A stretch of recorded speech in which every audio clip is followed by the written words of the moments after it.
잠언 3장 말씀의 제목을 이렇게 정해봤습니다. 모르면 당할 수밖에 없습니다. 잠언 말씀, 아니 성경 전체의 말씀 속에서 가장 중요한 핵심 중의 핵심은 하나님의 말씀을 듣지 않으면 사망과 죽음, 저주와 화를 피할 수 없다는 것입니다. 사람이 지음을 받았던 아담과 하와 역시도 하나님의 말씀을 지속적으로 듣지 않았기 때문에 그런 마귀의 미혹과 유혹을 이기지 못하고 기어이 범하지 말아야 될 일들을 범하고 말았던 것이죠.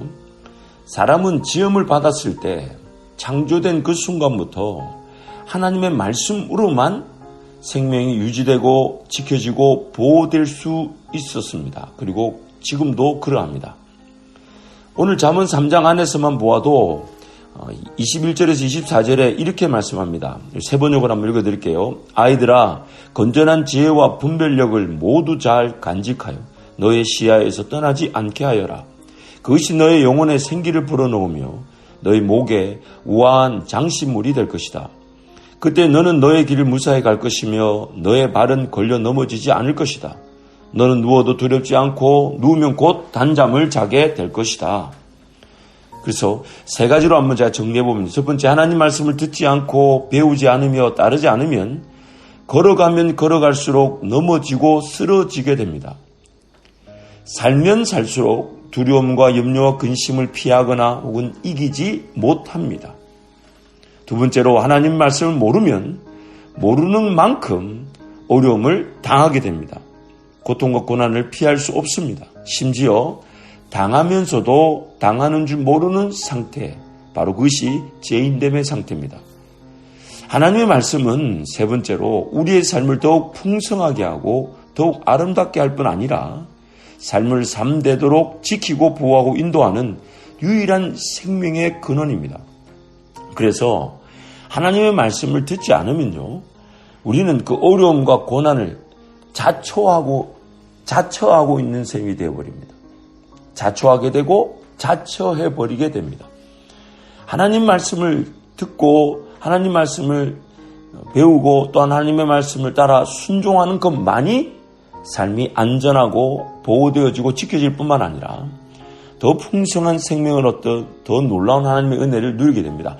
이것이 마치 이렇게 되는 거죠. 생명의 성령의 법을 따라가야만이 죄와 사망의 법 자체가 다뤄지지도 그리고 사라져버립니다. 다뤄지지 않고 사라져버리죠. 예를 드는 거죠.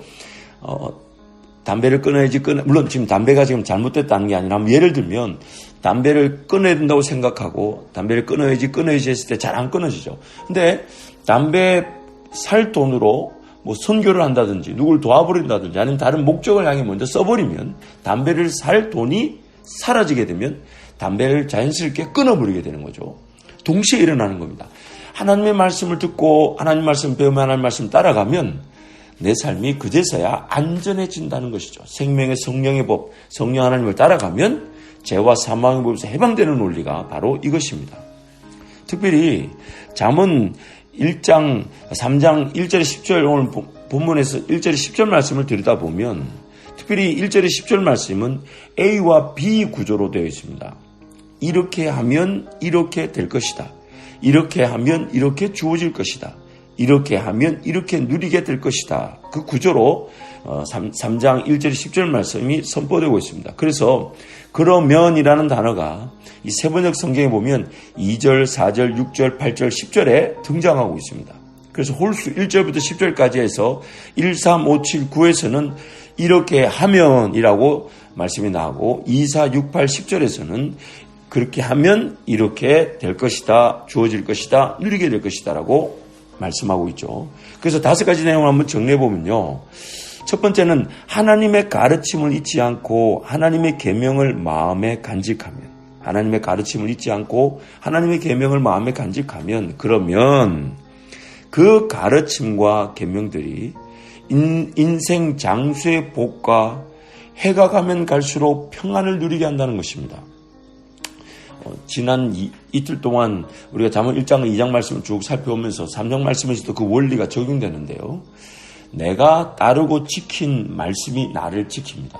이것이 성경으로 보자면 예수 그리스도를 통해 구원을 얻은 사람들은 반석이라는 예수 그리스도 위에서 성령과 함께 이제 집을 지어갈 때에 그 집이 그 사람의 해를 가려주고 비를 막아주고 휴식터가 되고 또한 안전한 삶을 이렇게 이어갈 수 있도록 환경이 조성되게 되는 거죠.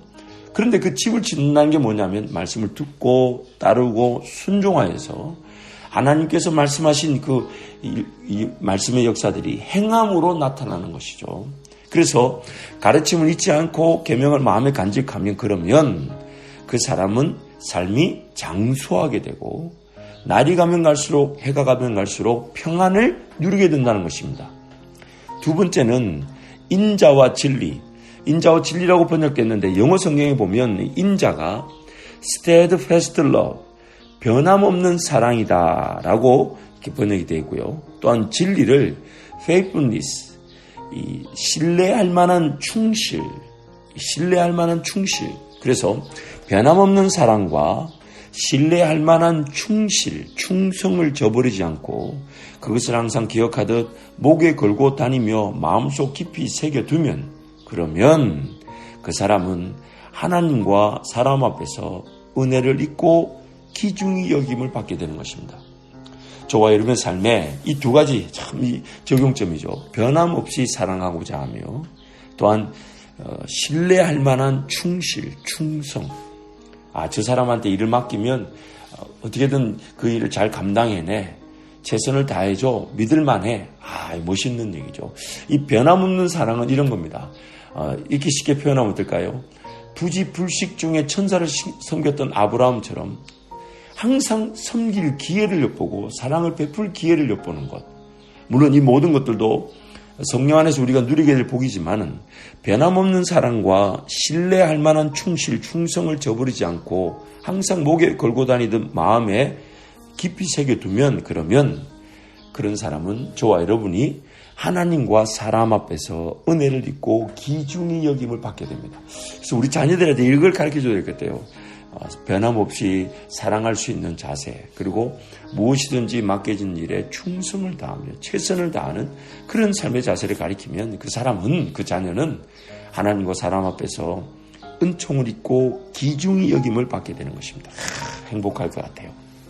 세 번째, 이제 3절 말씀과 4절 말씀을 보면, 5절과 6절 말씀 보면 마음을 다하여 하나님을 신뢰하고 자신의 명철, 즉 자신의 이해를 의지하지 않고 모든 일에 하나님을 항상 인정하고 앞세우고 하나님을 따라가기 위해 기다리면, 하나님을 항상 인정한다는 것은 앞세운다는 것이고, 앞세운다는 것은 하나님이 먼저 가시기를 항상 기다린다는 것이니까, 그러면 하나님께서 내가 걸어가는 길을 곧게 하시고 바르게 하시고 straight, 이리저리 헤매지 않게 하신다는 겁니다.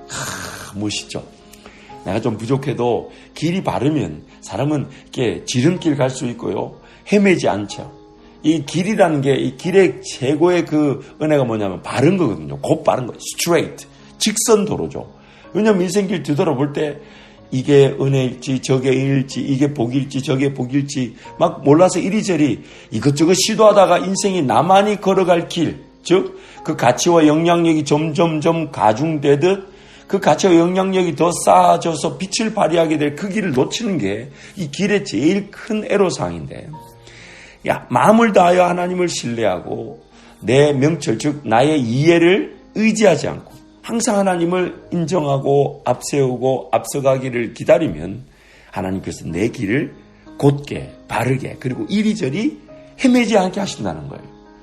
나는 좀 부족해서 잘 분별하지 못하고, 나는 좀 부족해서 이게 사기인지 혹은 뭐 죽음의 길인지 이런 걸 모르고 막 그렇게 걸어가려고 하더라도 하나님이 그 길을 선하게 싹 이렇게 바꿔 하나님 앞에 인내하고 하나님을 기다리면 하나님께서 그 길을 지켜주신다는 거예요. 이 길에 대한 묵상은요, 다음에 좀 더 풍성하게 할 수 있을 것 같아요. 그리고 네 번째, 스스로 지혜롭다고 여기지 말고 하나님을 경외하고 악을 멀리하면, 그러면 그것이 이 세 번역에 이렇게 번역해놨어요. 나의 몸에 보약이 되고, 즉 육체를 치료할 것이고 상처가 낫고 아픔이 사라질 것입니다. 이 영어로 보니까 refreshment to your bones. 내 뼈가 생기를 얻게 된대요. 신선해진대요. 새롭게 된대요. 그리고 healing to your flesh. 내 몸이 치료와 회복이 일어난다는 거예요. 스스로 지혜, 이런 거죠. 내 어리석은 깨가 나를 더 분주하고 바쁘게 만들고 에너지를 낭비시켜서 어떤 몸의 약함이나 병을 자초하게 되는 거죠. 하여튼 그런 하나님을 경외하고 악을 멀리하면 하나님께서 내 몸에 보약이 되게 하시고 또 상처가 낫고 아픔이 사라지게 하십니다. 아멘. 5번째는 재산과 땅에서 얻은 모든 첫 열매로 하나님을 섬기면 그러면 창고가 가득 차고 포도주통에 햇포도주가 넘친다고 말씀합니다. 11조 개념이죠. 물론 구약식 그 11조의 어떤 내용이 신약에서 그대로 적용되지는 않아요. 우리에게는 오히려 모든 물질이 주님이 우리 하나님이 주인 되심을 고백하는 삶. 그래서 첫 열매로 하나님을 섬긴다는 것은 정말 하나님의 큰 은혜의 기준입니다. 다 달라고 요청하지 않으신다는 거예요. 우리가 그렇게 영적으로 실력 있는 자들이 아니라는 거예요. 그러니까 첫 열매. 그러니까 여러분 삶의 우선순위, 즉 24시간을 하나님 다 달라. 우린 그럴 능력이 없어요. 매일 24시간 동안 기도하고 말씀 읽고 전도하고 그렇게 할 수 있는 능력이 안 되죠. 그러나 하나님은 구별되기를 원하시죠. 삶의 제일 중요한 것, 제일 처음 것, 제일 소중한 것, 제일 가치 있는 것을 먼저 하나님께 고백하고 드릴 줄 아는가? 그러면 하나님이 내 창고에 가득 채우도록 책임져 주시고 포도주 즉 농산물이 손을 대는 모든 일에 풍성한 열매들이 맺혀지게 하신다는 것입니다. 여러분 하나님 말씀을 모르면 당할 수밖에 없습니다. 그러나 그 하나님 말씀을 읽고 묵상하고 순종하고자 은혜를 구하면 성령께서 반드시 우리의 삶을 지금 잠언이 말하는 그 지혜의 말씀들을 깨닫게 하시고 또한 그 깨달은 말씀들이 우리 삶의 열매가 되게 하셔서 내 육체를 지킬 뿐만 아니라 내 삶의 목적과 이유대로 쓰임받는 풍성한 열매를 더 얻게 하실 것입니다.